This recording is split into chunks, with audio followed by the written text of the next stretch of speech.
కలకొండ గ్రామంలో ZPHS high school primary స్కూల్లో 79వ స్వతంత్ర దినోత్సవం సందర్భంగా books, water bottles, dictionaries, scales బాక్సులు పంపిణీ చేసిన చింతపల్లి వెంకటయ్య గౌడ్. రంగారెడ్డి జిల్లా కల్వకుర్తి నియోజకవర్గం మాడుగుల మండలం కలకొండ గ్రామంలో జెడ్పీహెచ్ఎస్ హై స్కూల్లో ఉపాధ్యాయులు స్వాతంత్ర్య దినోత్సవం సందర్భంగా విద్యార్థులకు ఆటల పోటీలు నిర్వహించారు. ఈ సందర్భంగా గ్రామ కల్లుగీత కార్మికుడు చింతపల్లి వెంకటయ్య గౌడ్ తన సొంత ఖర్చులతో ఈరోజు విద్యార్థులకు 6వ తరగతి నుండి 10వ తరగతి వరకు విద్యార్థులకు 5 రకాల ఐటమ్స్ ఉపాధ్యాయుల సమక్షంలో ఉపాధ్యాయుల చేతుల మీదుగా విద్యార్థులకు అందజేశారు. ఈ సందర్భంగా ఉపాధ్యాయులు వెంకటేష్ షాల్వాతో ఘనంగా సన్మానించారు. ఈ సందర్భంగా వెంకటేష్ గౌడ్ మాట్లాడుతూ గ్రామంలో 3 సంవత్సరాల నుండి ఎవరు చనిపోయినా ఆ కుటుంబానికి 5,000 ఆర్థిక సహాయం అందజేస్తున్నాను. అదేవిధంగా గ్రామంలో నా సొంత ఖర్చులతో 4 దేవాలయాలు నిర్మించాలని అన్నారు. అదేవిధంగా గ్రామంలో ఎలాంటి ఇబ్బందులు రాకుండా తన సొంత ఖర్చులతో 3 లక్షల రూపాయలతో సీసీ కెమెరాలు ఏర్పాటు చేశానని ఈ సందర్భంగా తెలియజేశారు. అదేవిధంగా పాఠశాలలో వాటర్ కానీ, బాత్రూంలు కానీ లేక ఇబ్బంది పడుతున్న తరుణంలో విద్యార్థులకు బాత్రూంలు సొంతంగా నిర్మించారు.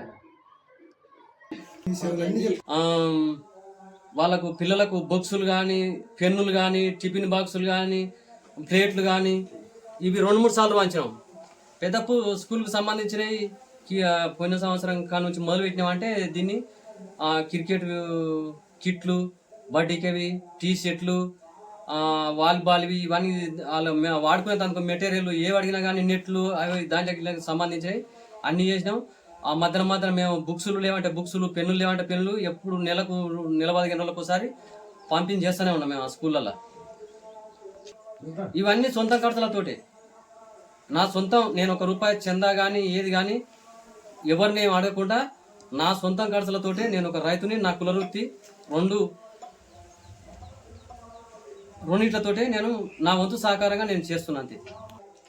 కలకొండ ఇంతమందికి నేమ్స్ బోర్డు లేకుండా ఊర్లకు వచ్చి విలేజ్ వాళ్ళు అక్కడిక్కడ కాడవాడి ఇక్కడ వాళ్ళ అక్కడ కూడా పోవాలా అని కాడవాడుతునే వాళ్ళు. ఇవి ఉండకూడదు అని చెప్పి 20 ఆ నేమ్స్ బోర్డులు పెట్టించిన మా ఊరికి సంబంధించినవి. ఏ ఊరికి వెళ్ళి ఎక్కడ పోవాలి, ఈ ఊరికి వెళ్ళి ఎక్కడ పోవాలి, తండకు వాళ్ళ, ఇంకో ఆమనగాలు పోవాలా, ఎక్కడెక్కడ పోవాలా అని మొత్తం క్లియర్గా రాసి అవి పెట్టడం జరిగింది.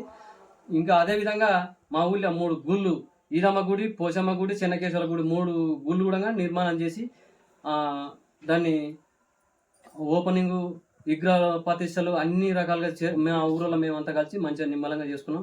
అది కూడా చేయడం జరిగింది. ఊరికి అన్ని రక్షణగా ఉండాలని చెప్పి ఒక 26 కెమెరాలు పెట్టడం జరిగింది. ఏ గొడవలు, పంచాయలు, దొంగతనాలు అవి ఇవి జరగకుండా మా ఊరు మంచిగా రక్షణగా ఉండాలి, గొడవలు లేకుండా ఊరు అనేది ఒక పేరు కాంచాలని చెప్పి మాకు సెక్యూరిటీగా మేము పెట్టుకున్నాం. సీసీ కెమెరాలకు 2,80,000 దాదాపుగా 3 లక్షల దగ్గర అయింది అనుకో దాని ఊరికి మొత్తంలో. చనిపోయిన వాళ్ళకు ప్రతి ఒక్కరు ఎవరు చనిపోయినా సరే, అది ఏ జాతి అయినా సరే, ఎవరైనా సరే, వాళ్ళ చనిపోయిన వాళ్ళకు నా వంతు సహకారంగా ప్రతి ఒక్కరికి ఇంటికి వెళ్ళి వాళ్ళని పరామర్శించి ఒక 5,000 రూపాయలు నాకు కలిగినంత నా వసతి తగ్గట్టు 5,000 రూపాయలు అందజేస్తున్నాం. ఇప్పుడైతే ఏం చేయలేదు. ఇక్కడ నుంచి ముందు కార్యక్రమాలు మేము అనుకుంటే అట్లే మా ఊళ్ళో మేము కలిసి ఏమని అనుకుంటే నా వంతు సహకారంగా ఇంకా ఎవరైనా వెళ్ళి చేసినా వాళ్ళ సహకారం తీసుకొని చేపడతానే చెప్పలేను. నిరుద్యోగులకు మరీ వెనుకబడ్డ కుటుంబాలు ఎవరైనా ఉంటే మాత్రం నా వంతు సహకారం నేను ఖచ్చితంగా అందజేస్తాను.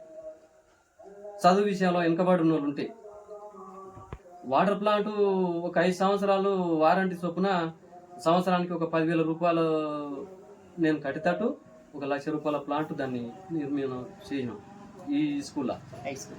ఈ స్కూల్లో కూడా ఒకటి ప్లాంట్ పెట్టించినాం, ఆల్రెడీ రన్నింగ్ నడుస్తూనే ఉంది. బాత్రూమ్లు ఒక 4 బాత్రూమ్లు కూడా కట్టించినాం చిన్న స్కూల్లో.